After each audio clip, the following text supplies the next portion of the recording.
In the region. We're WSFS Bank and we stand for service. How can we help your business grow? To learn more, visit WSFSbank.com. Member FDIC. Headlines you can't get through your day without. On Power 101.7. All right, well, the big breaking news story of the day, actually two, is that we tried watermelon and mustard yesterday. Yes, we did. And we made Oreo sushi. Yes. That's the two big news stories of the day. And if you missed it, head on over to the Official Power Facebook page. Check it out. Share the video. Listen to our podcast. Go to our YouTube channel. You definitely don't want to miss it, I'm telling you. Definitely interesting. That is the big breaking news story of the day, okay? So that's all we need to say. Next song. Yeah, look. Oh, it's all we're in for also a treat, all right? Yeah, follow me on TikTok at BillBaker2423. You can check. I did it as well on my TikTok. So. Oh gosh. Big show yesterday. So shout out to everybody who checked in and participated. We appreciate that. All right, here we go. President Biden met with British Prime Minister Boris Johnson yesterday ahead of the start of Group of 7 summit today in the UK. Biden emphasized the deep bonds between the U.S. and Britain, telling reporters afterwards, we affirmed a special relationship. It's not said lightly, the special relationship between our people. And here goes some audio. Big overseas trip since you've been. It is. Since you've been president. Been to my great country many times, but this is the first time as president of the United States. Well, everybody's absolutely thrilled to see you. Always thrilled to be here. Thrilled to meet your wife. Yes, and they've gone off to do something else. They did. I told the Prime Minister we have something in common.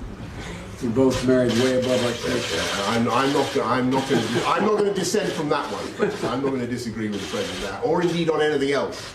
I think highly likely. Are we going to have a? We could just continue. Mr. President. God sakes. Generally agreed. The press is like the vultures, aren't they? Yeah. The problem, Mr. President.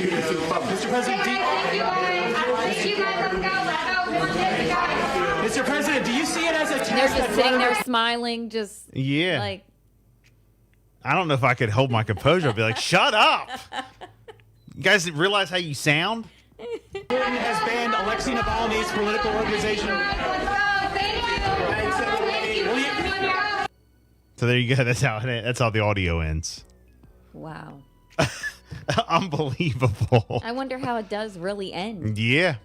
A former police chief of La Habra, California, and 5 other men have been indicted on conspiracy charges related to the January 6th attack in the U.S. Capitol. According to court documents made public yesterday, they are accused of plotting together to block the certification of Joe Biden's presidential election win. They are trying to what now? Former police chief in California. Right. 5 other men have been indicted on conspiracy charges. Okay, they're accused of plotting together to block the certification of Joe Biden's presidential election bid. This is like, I'm tired of hearing about it. Oh, gosh. I'm tired of hearing about the election. So that's still I'm tired of hearing about. That's still something? It's just ridiculous. Like, let's go. It's just unbelievable. I didn't know that was still a thing. Okay. Prosecutors say 4 of the men are members of the 3 Percenters. It's a anti-government extreme group. Mm-hmm.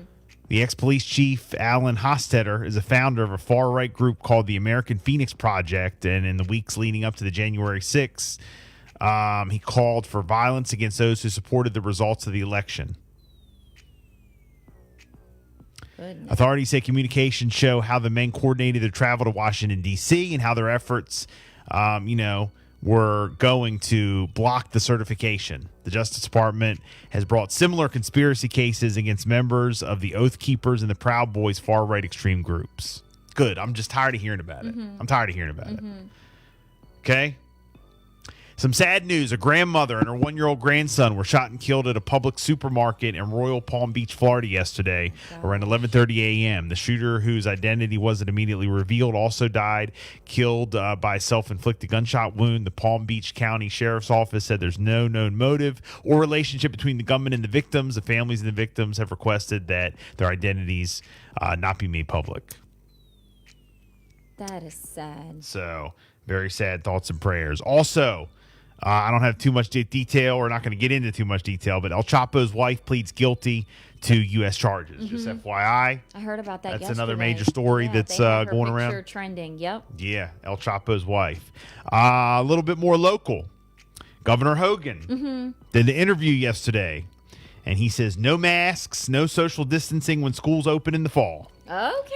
Maryland Governor Larry Hogan said that when schools open in the fall, children should not have to wear masks, and there will be no need for social distancing. So, a round of applause to wonderful. Governor Hogan, as it should be. Carney, you're on the clock. Yes.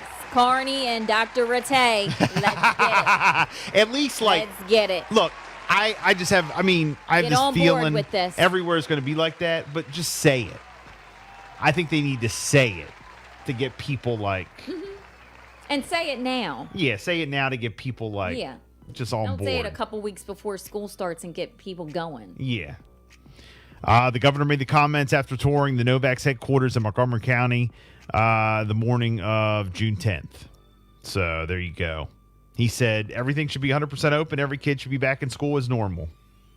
We're right now at a 0.73% on our positivity. It's the lowest it's ever been since it started. We're making tremendous progress. We're ahead of the country, and I think all schools should be open like normal. Good. So there you go. Good. There you go. Props to Governor Hogan on that. Now, this Ferris wheel mess. Yeah, what's going on? Out of Ocean City. City orders Ferris wheel taken down because it hangs over the right-of-way. Now, we talked about this yesterday, but a massive amusement park ride attraction known as the Big Wheel was erected last week at the southernmost part of the boardwalk as part of Trimper's Rides. And on Saturday, the president of the company said the shareholders celebrated the new attraction with a ribbon cutting ceremony. It was like a whole big thing. It was going to be there for 40 days. The big Ferris wheel. Now there's two Ferris wheels down there. There's the one that's normally down there at Jolly Roger. And then you got the one down in Trimper's right up on the boardwalk, okay? But what was supposed to be a celebratory moment quickly turned into a nightmare for the president of Trimper's Rides. When the amusement park was cited by the city for erecting the structure so it hangs over the company's property line, 10 feet to be exact. She also did not have permission from the council to install the ride over a public right-of-way and has been told to dismantle the big wheel. Is it really that big a deal? But they did a ribbon cutting? They did all that. It takes time to put it up. So while they're putting it up, there was never... No one said nothing? Any pushback or a letter written or someone goes out there to the workers and say, hold on here. We need to see a permit. Like, During doesn't sound right. The public portion of the mayor and city council meeting on Monday, Bruno said she did not feel Trimper was a violation and the Ferris wheel went where the Ferris wheel could go and it went where the council said it could go. All right, so they were told that it could go there? Yeah. She said it was truly a human error for the number of inches over. Oh, maybe they just didn't realize how big it was? 10 inches. Inches? Yeah. Or feet? Oh, I'm sorry, 10 feet. Oh, okay. I was going to say, don't tell me this is going down for 10 inches. But it does say, it's just a human error. What difference does it make? For real, I'm just asking. What difference does it make? And it's coming back down. It's coming down in a month. Right. Who cares? But is this still a go that it's starting to come down on Monday still? Yeah. Because I wanted to go out there before they take it down. Well. And ride it. The council agreed to consider allowing her in the business to install the ride so it extends 4 feet over the boardwalk. But no action was ever taken. So it went 10, and now it's a thing. Cares? Just leave it go. Gosh. Everybody says, "Oh, it's a safety issue." Because they're not going to take it down and then move it and then put it back up. The president of Shrimpers said that it's a beneficial to the economic development of the resort because visitors rarely go past the pier, and now they can go past where Dumpsters and Dough Roller is. Now they can go down further. Yeah. No, I get it. And it'll help out those lower businesses that are down, closer to the pier. So it's just unbelievable. Wow. But the drama continues. I wish there was a way that they could. Because you can't just scoot it over. No, you know? That's what I mean. If they take it down, they're not Yeah. going to take it down, move it, and then put it back up. It's dumb. There's no way. No, they're talking about taking it down Right. and done. It's going to be done. It's dumb. From the Ocean City today, a potentially dangerous situation. Early Thursday morning was averted when resort police broke up a large crowd downtown, making 3 arrests on weapons and other charges. Around 12:20 a.m. June 10th, OCPD officers on bike patrol in the area of 7th Street and Philadelphia Avenue observed a large disorderly crowd of around 20 to 30 people gathered in the roadway. OCPD officers reportedly observed an argument between several people in the crowd and another group near a vehicle parked in the travel portion of the roadway. OCPD began to disperse the crowd and approach the vehicle to investigate the incident. When the officers approached the vehicle, they observed a rear passenger, later identified as Larry Smith, 19 of Baltimore, loading a magazine into a semi-automatic handgun. Smith was removed from the vehicle and detained without incident, according to police. OCPD were in the process of disarming Smith. Another suspect, identified as Jacob Anderson, 19 of Pennsylvania, approached them and attempted to interfere with the arrest. All right. Anderson became disorderly and hostile toward the officers, according to police. Anderson was placed under arrest without further incident. The driver, identified as Cherish Glenn, 18 of Westminster, Maryland, complied with the officer's orders and exited the vehicle. During the search of the vehicle, OCPD located 2 polymer handguns and 2 fully loaded extended magazines. The investigation determined Anderson and Smith had placed the guns inside the vehicle before the officers arrived. According to reports, due to attentiveness of the officers patrolling the boardwalk in the area, the incident was, squashed without any escalating further.